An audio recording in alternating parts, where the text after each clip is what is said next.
Hi, I'm making this video. Sorry, excuse me for I have to comb my hair. I'm making this video right before I go to work. It's about 1:06, and in about an hour, I have to start getting ready to go to work. My evening job, and it's because of that evening job that I want to that brought forth the idea for this video. Sunday. I was working 3 to 8 p.m. and you might sympathize with me. I had been working this long shift. Every shift seems long, and I go into the break room, and it's about 5:30, and I sit down, and they have the music playing because it's entertaining customers. I'm in retail, and they play 1980s and some early 90s music, which is nice and nostalgic. And it's music I've heard before. And then I hear, "Hello, you fool, I love you. Come and join the joy ride. Be the joy ride." Wow. It's enchanting. It has a soft, melodious sound. It's something I've never heard before, and I fall in love with it. It turns out it's Joyride. It came out in February 1991 by Roxette, and I've enjoyed other songs, about four other songs that Roxette came out with. Marie, and I can't remember, Fredrickson, I think her name was, and Pear something, uh, excuse me, were this band, Roxette. And I looked it up while I was there in the break room. Um, I looked up the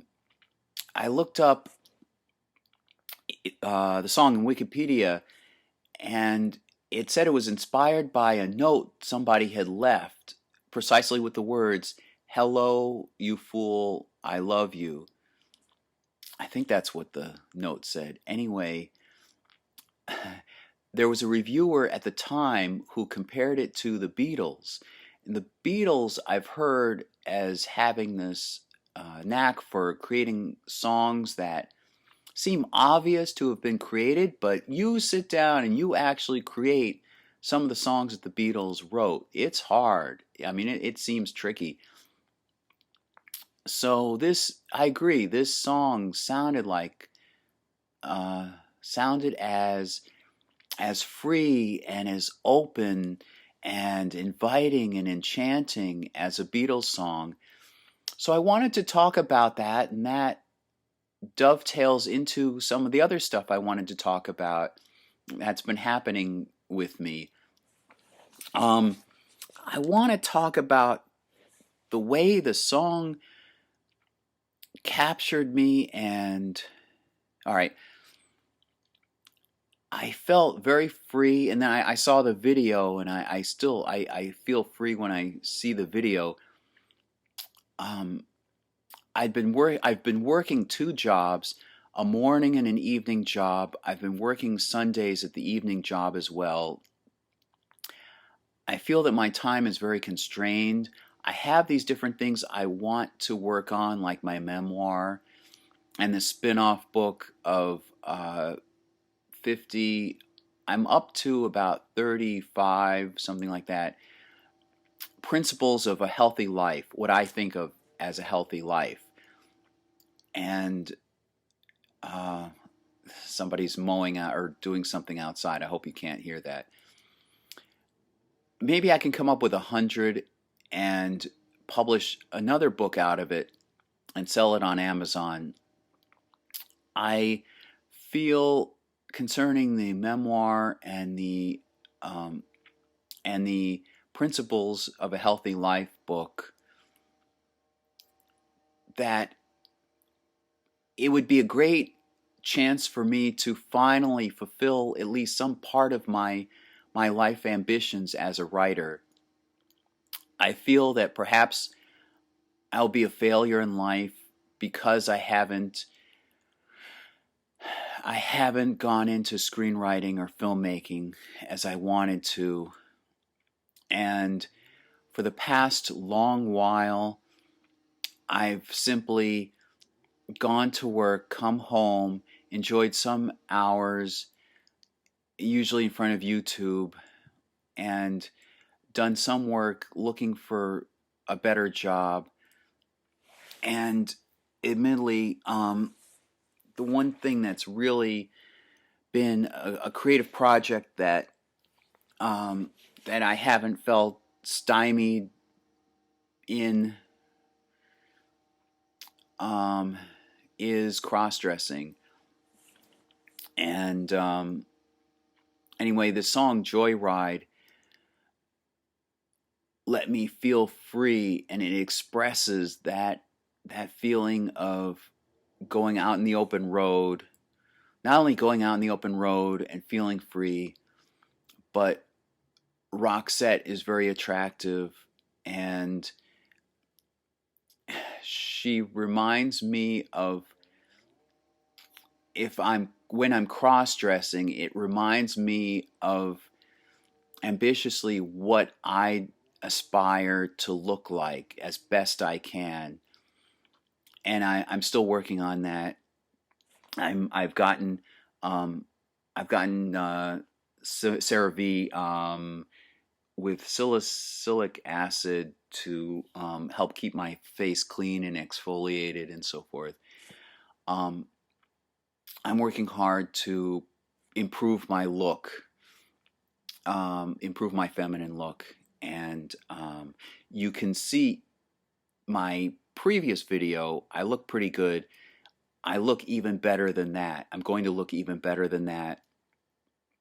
And I've been working on my voice. I'll get to that. But anyway, Marie in Roxette looks sexy as a woman, and number one, I want to look as sexy as that, or at least that's a good goal to strive towards. And also, um, she looks like the kind of woman that I'm attracted to. She is the kind of woman I'm attracted to. She looks it. Um, and I might as well mention this now. I'm looking at my notes. In terms of dating, um, I've I had posted some ads, I guess you could call them, on some Facebook Jewish singles groups. They're Jewish singles groups for those over 40. Well, usually Jewish singles over 40 or 30 to 30s and 40s, something like that. And somebody replied back. I don't know how long ago. We went for 2 message sessions, and she mentioned that she's interested in continuing something. The other person, I think, is just a scammer. And this rate, I'm going to be 48 in November. I thought my life would be very different. And that dovetails back, I like using the word dovetail, that dovetails back to the song Joyride. I remember growing up wanting to, well, anticipating having a healthy life, married with a wife and a child at some point, having a nice house. I pictured myself in Rob Petrie's role, writing for a TV show in New York or more likely Los Angeles, being married to a cute wife, and that's not happened to me. And even though I keep striving for it and working, I feel like I'm running on a treadmill just to keep up. And the only thing that's at this point that's really a happy project for me that I feel I can be able to work on is cross-dressing. And that memoir book and the other book, The Principles, I'd like to get to and finish if I can just have time for it. One thing that's holding me back in terms of the cross-dressing is my friend who's been constructing custom-made silicone, not silicone, padding for my hips, to give me really that good feminine angular look. The padding I had been using made me look fat. It looked artificial, but I'm really happy with the results. And he had been sick for a while, and this and that. But hopefully this Saturday I can go over and we can do the final fitting, and he can sew it on. There's a special trick with this. It's different from the pads you'd buy at a store or online. I think we figured out the most realistic hip look that's possible. So I'm really happy about that, and I've improved on my makeup. I've gotten the remainder of the makeup. I'm looking forward to there's a bar and a nightclub, and I've been looking forward to going to the nightclub. And going back to the song Joyride, it would feel like a joyride. It would feel like an escape from the mundane life and working constantly. I don't know any other words to really express it. This feeling that I got from that song, it's very flighty, very freeing.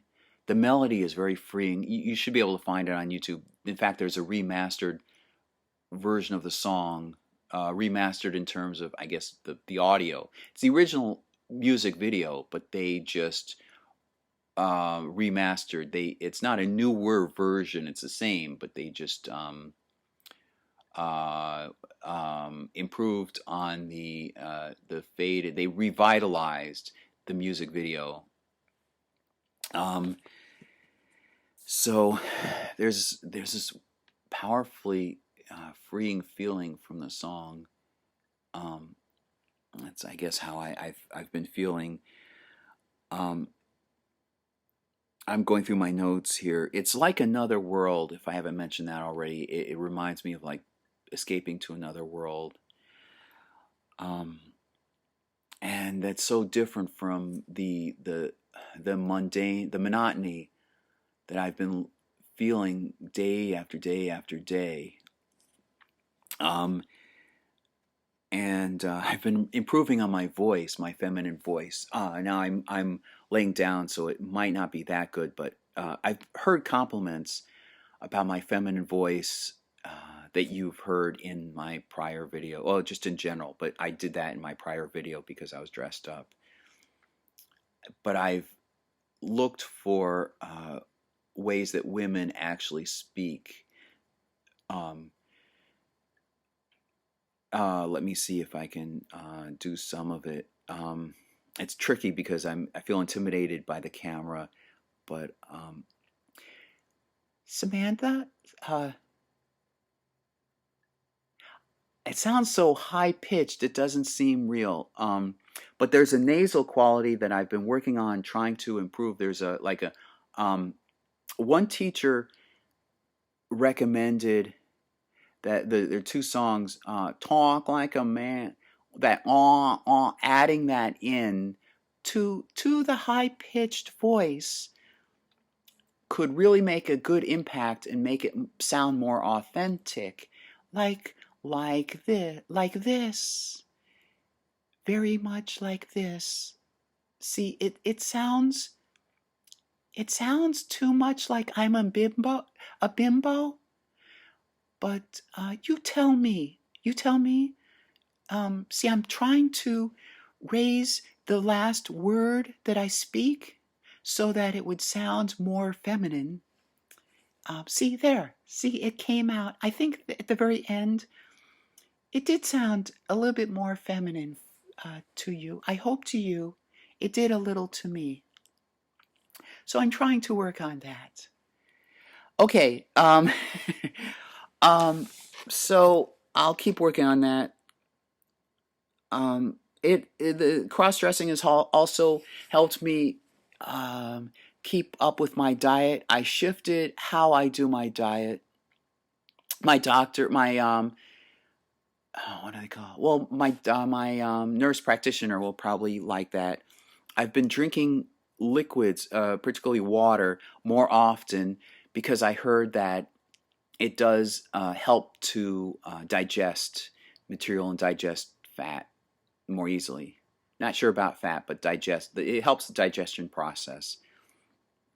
So I'm drinking this bottle of, I think it's 64 ounces of water.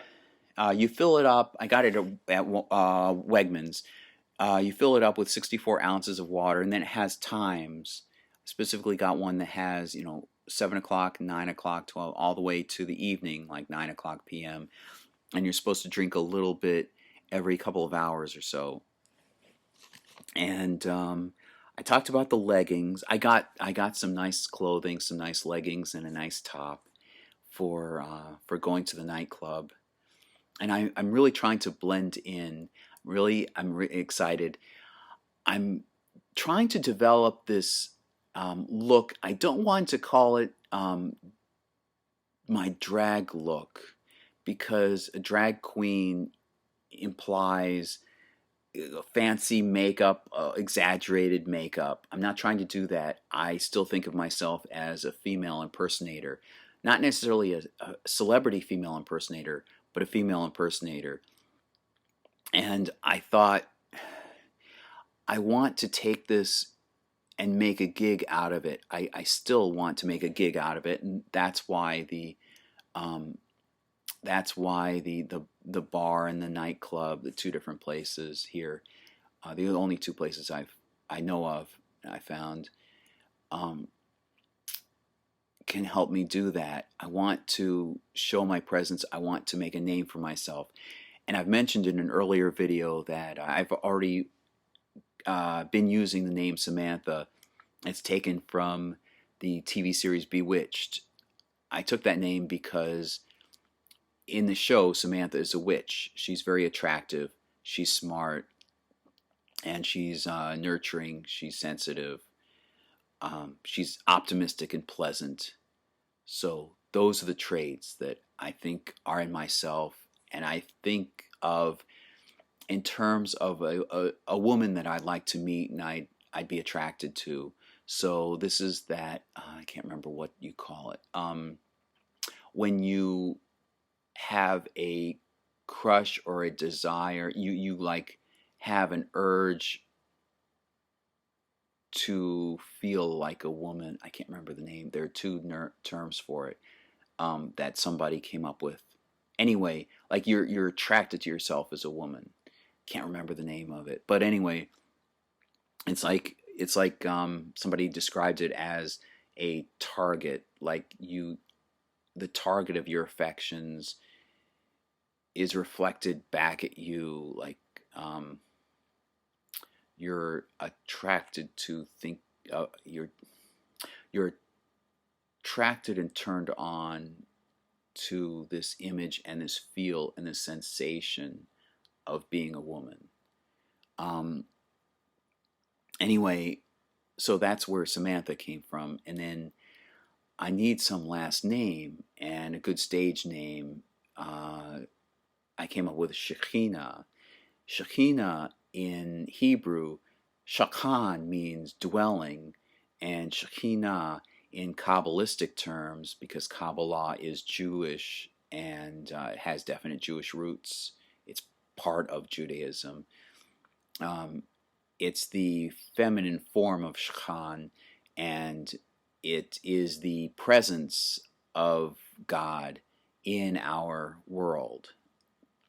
Um, it's been very much likened to the feminine aspect in life. I could go into it further, but I'll leave it at that. So I thought that would be a nice alliterative name, Samantha Shekhinah. Uh, so I did, however, think of drag ideas. I've been beginning to watch a little bit of Drag Race, RuPaul's Drag Race. I only got to see one episode that was free on Amazon Prime, but I have thought that if I were to develop a drag persona, I'd go with this fascination I've had with mermaids and half human, half animal creatures, birds and leopards and fish, mermaids and stuff like that.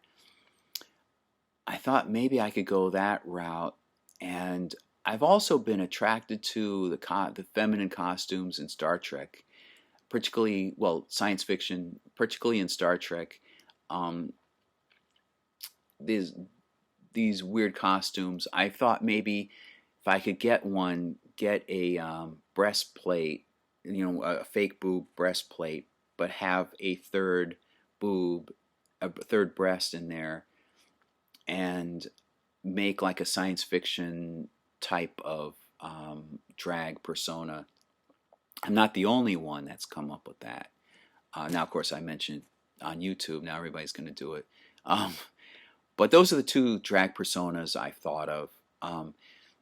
But besides that, going back to Samantha Shakina, I thought, well, in high school, for just a moment, and I won't go into the details, but I wanted to attract somebody's attention, so I wrote some poetry, and um, I was very proud of myself for putting in for that artistic talent that unearthed itself, like sprouted up, and I was really pleased. And for certain reasons, I didn't go back to writing it. It was only in those few months, um, and I hadn't gone back to continue doing it. But it's a shame that I haven't. I mean, it's I don't want to say a shame. It's a setback that I haven't been continuing with poetry, and now I've thought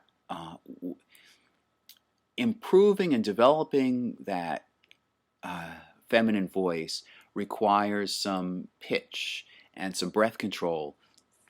And I'd been doing this for a while. Of course, frequently I forget to do it, but in my car when nobody's listening, I do this to warm up, do voice exercises. Uh, uh, uh, uh, See, I can't do it because I'm sitting on my stomach, but this is more like it.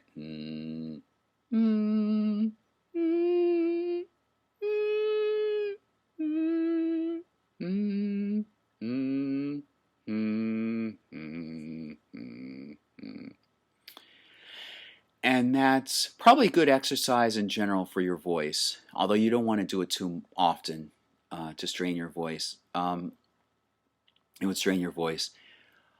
But I thought my mom would really appreciate it. She grew up with her mother playing the piano, and they had a piano in their apartment where they lived in New York City. And she got me a small electronic keyboard, and she always, I'm sure, she always appreciated music, and sometimes she would play music, play on the keyboard herself. Now that I say that, that's perhaps because she found some way of reconnecting with the piano that she grew up with in New York City in the apartment with her mom and dad. And so she got me that keyboard when I was young. I was probably 11 or 12, something like that. Maybe 14, something like that.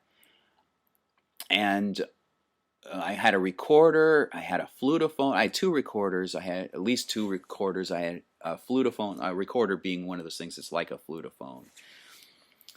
and she she was always smiled when I played some music or tried to sing a little bit. I don't really I don't remember moments, especially when I tried to sing. Um, well, now is the time to go to try and remember it. Um, there was some sense that she wanted to encourage me more in playing music. And so this is that opportunity. So poetry is similar to music.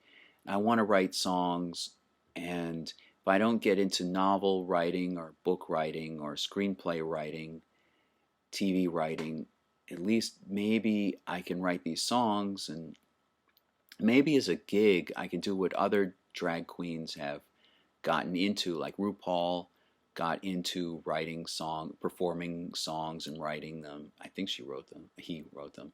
Anyway, maybe I could do that as Samantha Shekhinah, and that's where the nightclub thing comes into play, so forth. So that's a long-winded thing. Um, and I've already mentioned something about dating, well, a little bit, but I mentioned on Facebook those different groups. I I'm looking for somebody Jewish. I don't think I'll ever find her um, at this point. And also, my cross dressing is perhaps some way of connecting with uh, femininity. Um, there's a line in the Bible where um, Adam has been split into male and female. And, well, actually, in the first chapter of Genesis, uh, it's hard because I'm trying to translate it into English, but split into male and female. Elohim splits them into male and female. Um, and then I think it's the second chapter or the second creation story where you have Adam, and there's an androgynous Adam, and it's split into male part of Adam and female part of Adam. It's not necessarily the what you learned in Hebrew school and so forth is a little off. The concept, the original concept in the actual text, is that the atom is androgynous, and until it's split, until Yud Hey Vav Hey decides it's not good that the atom doesn't have any companion, so I'll create one for. Of course, there's no gender neutral in Hebrew, so Yud Hey Vav Hey says him. Splits, and then there's a male half and a female half, and the female half, by the way, called Eve. The actual Hebrew word is chava, which means life, and the male form Adam literally means it refers to clay, so it's literally clay and life. And there's a line in there that says. That's why that's why a man um, leaves his mother and clings to his wife. And I think there's something very much to that, at least in my case. I've been looking for a wife for a long, long time. I want to enjoy those things that I've seen on Dick Van Dyke Show and sitcoms like Bewitched, where there's a happy home, there's a happy marriage. For the most part, there's a happy marriage. I want to be able to have sex. I want to be able to kiss a woman. I want to be able to hug. And I want companionship. And I like being admired to some extent. I like that nurturing. And I haven't really been able to find it. The reason I keep saying Jewish is because my lifestyle is Jewish. It's always been Jewish. I was born a Jew, and I I'm in a non-Jewish world, as I've said before, and I I would feel like I'm suffocating. I wouldn't be able to live my own true life as a Jew if I weren't married to a Jew. So I guess maybe I'll live my life alone. Um, and cross-dressing, I guess, might help with that. Um, so I don't have anything more to say. I'd better get on with it because I have to go. It's 1:37, and I like to be sure to be ready to drive over and start work until 8 o'clock. So till next time. Oh! I also wanted to mention that I reoriented my camera and my computer so that it's not hitting a blank wall. This is not that's I'm not talking about the camera angle now. I'm talking about when I'm dressed up as Samantha, which hopefully will be soon, this Saturday, hopefully.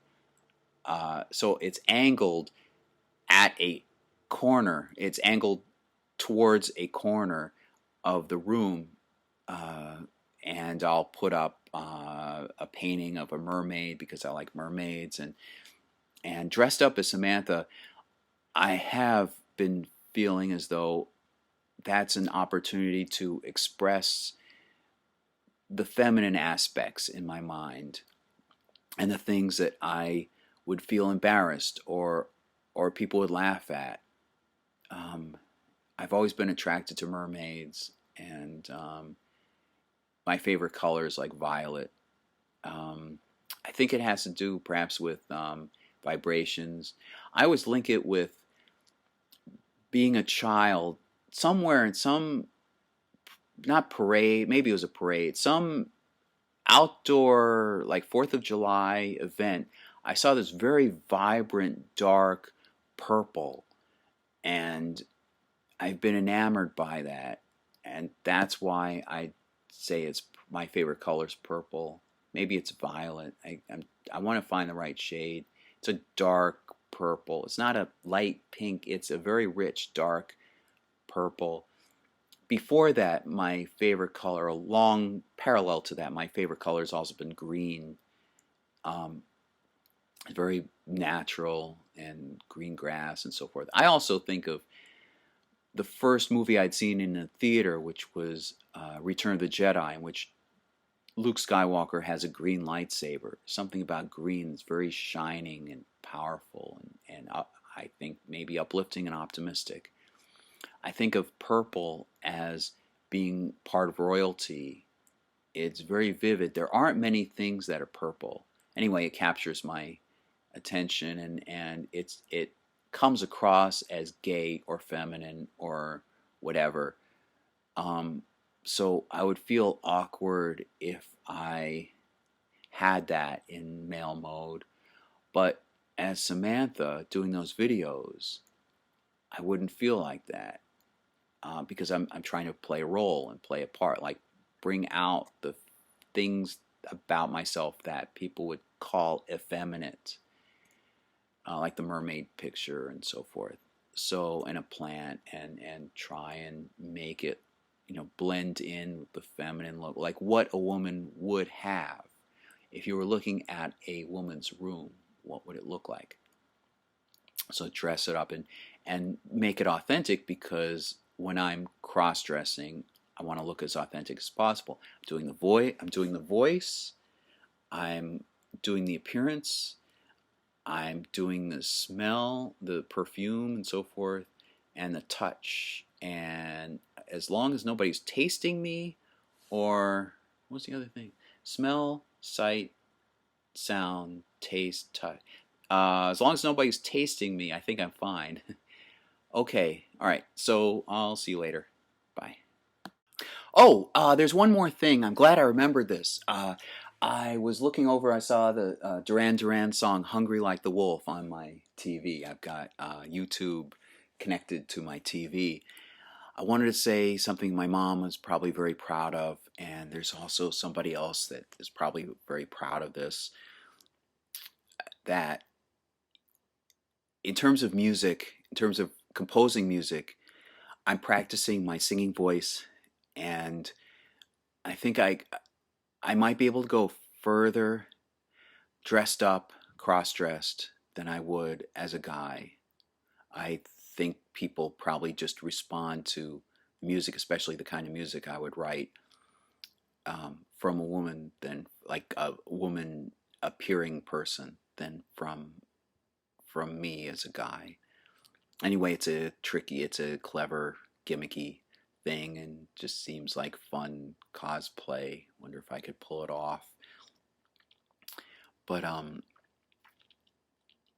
I in doing it, not only am I improving my voice, my hopefully my singing voice. I haven't really practiced. I haven't done anything with singing except just listening to good music. The kinds of songs I would like to sing, I would tend towards composing, would be stuff like Roxette. It would be 80s music, 80s style music. It wouldn't be cover bands or anything. I wouldn't be a cover singer or something. I mean,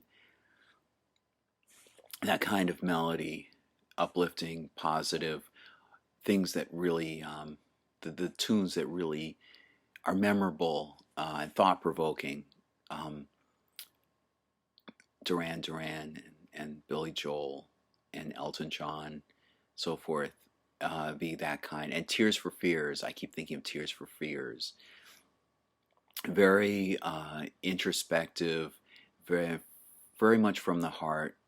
Um, I've also learned about just from just listening to the music and picking up patterns as I had with storytelling and movie structure, this A B rhyming pattern, and the music for the most part can be broken up as I see it to two genres. They're either conflict songs. In other words, there's a dilemma. They're struggling through this versus that, this but that, but this but that. Or they're songs of adoration. In other words, they're praising. Like one song by Amy Grant is Baby, Baby, or Ooh, Baby, something like that. You can be able to look up the song. That's one example of what I mean by a praise song or an adoration song. I can't really think of other songs that could, I can't think of songs that would fit into any other category. And a song structure, for the most part, typically fits. Act one would be one stanza, maybe two stanzas, and then the chorus, which would be like a theme, and then Act two would be one or two stanzas, usually two stanzas, and then there are little bits that you can put in, like extra verses or something you can stick in. But basically, it's two stanzas and then a chorus, which would be the theme, and then Act two would be two stanzas and then the chorus, and then Act three would be two choruses, and then the song just ends likely with, often with the chorus repeating. Oh, and then there's an instrumental after at the point where in story terms it switches into the third act. And so I want to incorporate that in, and I have had ideas. I've written to some people ideas of what songs I would write, and I guess I would like to write them. Certainly quicker. It seems quicker at this point than doing movies. It's at least something I can do, and it doesn't require having a lot of actors and a film crew and so forth. I can perhaps do it as an audition or something at a nightclub or something as Samantha. Maybe that would get me something. Anyway, I wanted to mention that. All right, so long.